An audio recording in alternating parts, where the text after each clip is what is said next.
നിങ്ങൾ റിട്ടയർ ആയവരോ അല്ലെങ്കിൽ അടുത്ത റിട്ടയർ ആവാൻ പോകുന്നവരോ ആണെന്നുണ്ടെങ്കിൽ നിങ്ങൾ മ്യൂച്വൽ ഫണ്ടുകളിലും ഓഹരികളിലൊക്കെ നിക്ഷേപിക്കണോ എന്നുള്ളതിനുള്ള ഉത്തരമാണ് ഇന്നത്തെ വീഡിയോ. ഞാൻ സുബീഷാണ്. ആസ്ക് RupeeMonk എന്ന് പറഞ്ഞിട്ടുള്ള വാട്സപ്പ് സർവീസിലൂടെയും RupeeMonk എന്ന് പറഞ്ഞിട്ടുള്ള യൂട്യൂബ് ചാനലിലൂടെയും നിങ്ങളുടെ പേഴ്സണൽ ഫിനാൻസുമായി ബന്ധപ്പെട്ട കാര്യങ്ങൾ പറഞ്ഞു തരുന്നത് ഞാനാണ്. കഴിഞ്ഞ ദിവസം എന്നെ നേരിട്ട് കാണാനായിട്ട് നമ്മളുടെ ആസ്ക് RupeeMonk സർവീസിൻ്റെ ഒരു സബ്സ്ക്രൈബർ വന്നിട്ടുണ്ടായിരുന്നു. അപ്പോൾ അദ്ദേഹം ഏതാണ്ട് റിട്ടയർമെൻറ്റിനോട് അടുപ്പിച്ച് പ്രായമുള്ള ഒരാളാണ്. അദ്ദേഹത്തിൻ്റെ ഒരു തെറ്റായിട്ടുള്ള കുറച്ച് ഇൻവെസ്റ്റ്മെൻറ്റ് രീതികൾ കണ്ടപ്പോൾ നിങ്ങൾ പലരും ഈ റിട്ടയർമെൻറ്റിനോട് അടുത്ത് നിൽക്കുന്ന പലരും നിങ്ങൾ തെറ്റായിട്ടുള്ള രീതികൾ തുടർന്നു പോരുന്ന ആളുകളാണ് എന്നുണ്ടെങ്കിൽ നിങ്ങളെ അതിൽ നിന്ന് കുറച്ചെങ്കിലും രക്ഷപ്പെടാനുള്ള കുറച്ച് ടിപ്പുകളുമാണ് ഇന്നത്തെ വീഡിയോയിൽ നമ്മൾ പറഞ്ഞു തരാനായിട്ട് പോകുന്നത്. അപ്പോൾ അതിൽ അദ്ദേഹത്തിൻ്റെ പ്രശ്നം എന്തായിരുന്നു എന്ന് വെച്ചാൽ അദ്ദേഹം 10-65 ലക്ഷം രൂപ ജോലി വഴി സമ്പാദിച്ചിട്ടൊക്കെ ഉണ്ട്.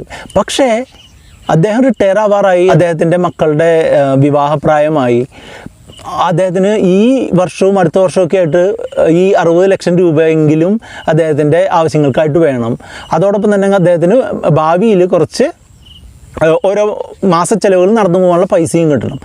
ഇപ്പോൾ ഈ കൊറോണയുടെ അവസ്ഥയിൽ മാർക്കറ്റുകൾ വളരെയധികം താഴ്ന്നു നിൽക്കുന്ന ഈ സമയത്ത് അദ്ദേഹത്തിൻ്റെ മക്കളുടെ വിവാഹത്തിനായിട്ട് ഇതിൽ നിന്ന് പൈസ പിൻവലിച്ചാൽ അദ്ദേഹത്തിന് 10-12 ലക്ഷം രൂപ നഷ്ടം വരും.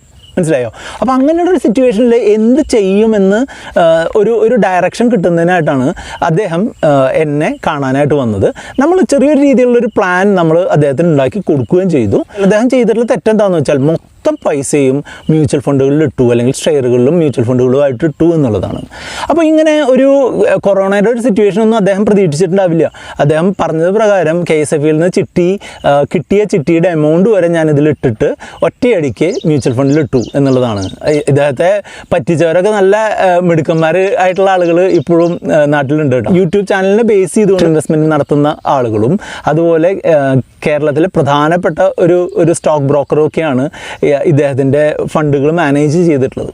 അപ്പോൾ അവർ ഒന്നും ഇദ്ദേഹത്തിൻ്റെ ആവശ്യങ്ങൾ പരിഗണിച്ചിട്ടല്ല ഈ മ്യൂച്വൽ ഫണ്ടുകളൊന്നും കൊടുത്തിട്ടുള്ളതെന്നാണ് മനസ്സിലാവുന്നത്. ഇതിൻ്റെ പിറകുള്ള ചേതോവികാരം ഒന്നേ ഉള്ളൂ, ഇത് പറഞ്ഞു കൊടുത്തവർക്ക് കമ്മീഷൻ അടിക്കണം, അത്രേ ഉള്ളൂ.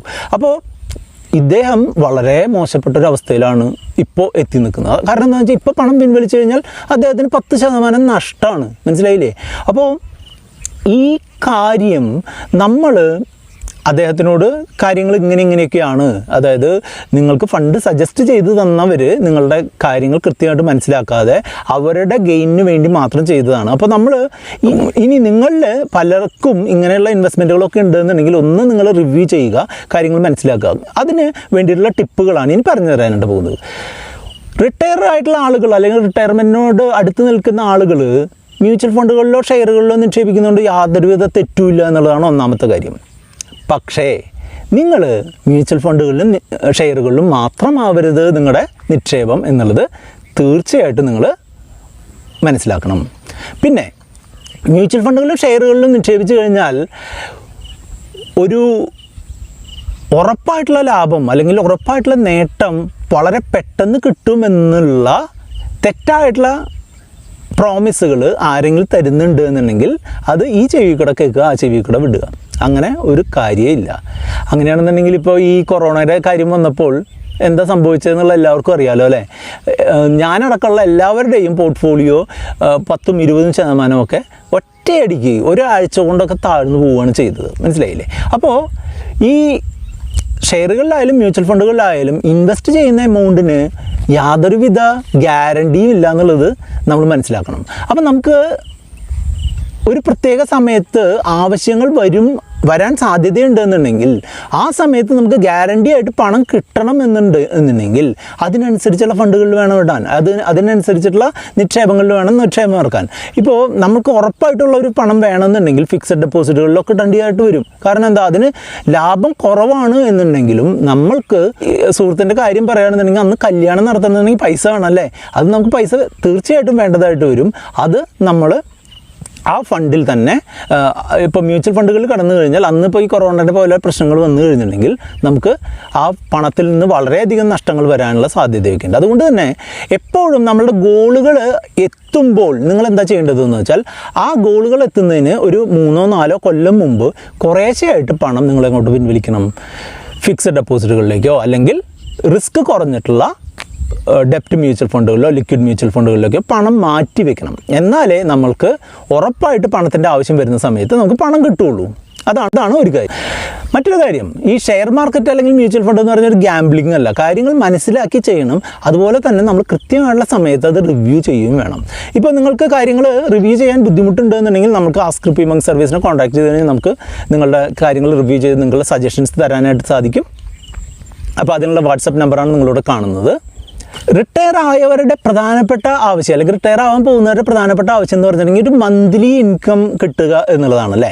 അപ്പോൾ ഈ മന്ത്ലി ഇൻകം കിട്ടുന്നതിന് നിങ്ങൾക്ക് പല ഓപ്ഷനുകളുണ്ട്. അതായത് നിങ്ങൾക്ക് മ്യൂച്വൽ ഫണ്ടുകളുടെ ഡിവിഡൻഡ് പ്ലാനുകളിലിടാം, അല്ലെങ്കിൽ നിക്ഷേപങ്ങൾ ഫിക്സഡ് ഡെപ്പോസിറ്റുകളുടെ ഇൻട്രസ്റ്റ് കിട്ടുന്ന രീതിയിലിടാം, അല്ലെങ്കിൽ ഈ ഷെയറുകളുടെ ഡിവിഡൻഡ് കിട്ടുന്ന രീതിയിൽ ഇത് ചെയ്യാം. പക്ഷേ അത് ഉറപ്പായിട്ട് കിട്ടുന്ന എമൗണ്ടുകൾ ഇപ്പോൾ പോസ്റ്റ് ഓഫീസുകളിലോ ബാങ്കുകളിലോ അങ്ങനെയുള്ള ധനകാര്യ സ്ഥാപനങ്ങളുടെ ഫിക്സഡ് ഡെപ്പോസിറ്റുകളായിരിക്കും ഉറപ്പായിട്ടും നിക്ഷേപത്തിൽ നിന്നുള്ള ഇൻട്രസ്റ്റ് തരാനായിട്ട് സാധ്യതയുള്ളത്. അപ്പോൾ അതിന് ഉള്ള എമൗണ്ടുകൾ അവിടെ ഉണ്ട് എന്നുള്ളത് ഉറപ്പാക്കുക. അതേസമയം തന്നെ നിങ്ങൾക്ക് കുറച്ച് കാലം കഴിഞ്ഞിട്ടുള്ള ആവശ്യങ്ങൾക്കുള്ള എന്തെങ്കിലും പണം ഉണ്ട് എന്നുണ്ടെങ്കിൽ ഒരു 5-10 വർഷത്തിനൊക്കെ ശേഷം നിങ്ങളുടെ മക്കളുടെ വിദ്യാഭ്യാസം അല്ലെങ്കിൽ മക്കളുടെ വിവാഹത്തിനൊക്കെ വേണ്ട പണമാണെന്നുണ്ടെങ്കിൽ അത് ഒരു മ്യൂച്വൽ ഫണ്ട് ഇടുന്നതുകൊണ്ട് തെറ്റില്ല. പക്ഷേ അത് എത്തുന്നതിന് തൊട്ട് മുമ്പായിട്ട് നിങ്ങളത് തൊട്ട് മുമ്പല്ല, ഇപ്പോൾ ഒരു 10 വർഷം കഴിഞ്ഞിട്ടുള്ളതാണെന്നുണ്ടെങ്കിൽ ഒരു 7 വർഷം കഴിയുമ്പോൾ തൊട്ട് അത് കുറേശ്ശെയായിട്ട് നമ്മൾ എങ്ങോട്ട് മാറ്റി വയ്ക്കണം, ഒരു ഫിക്സഡ് ഡെപ്പോസിറ്റിലേക്ക് മാറ്റി വയ്ക്കണം എന്ന് മാത്രം. എപ്പോഴും ഒരു വലിയൊരു കോർപ്പസ് നമ്മുടെ കയ്യിലുണ്ടെങ്കിൽ മാത്രമേ നമ്മൾക്ക്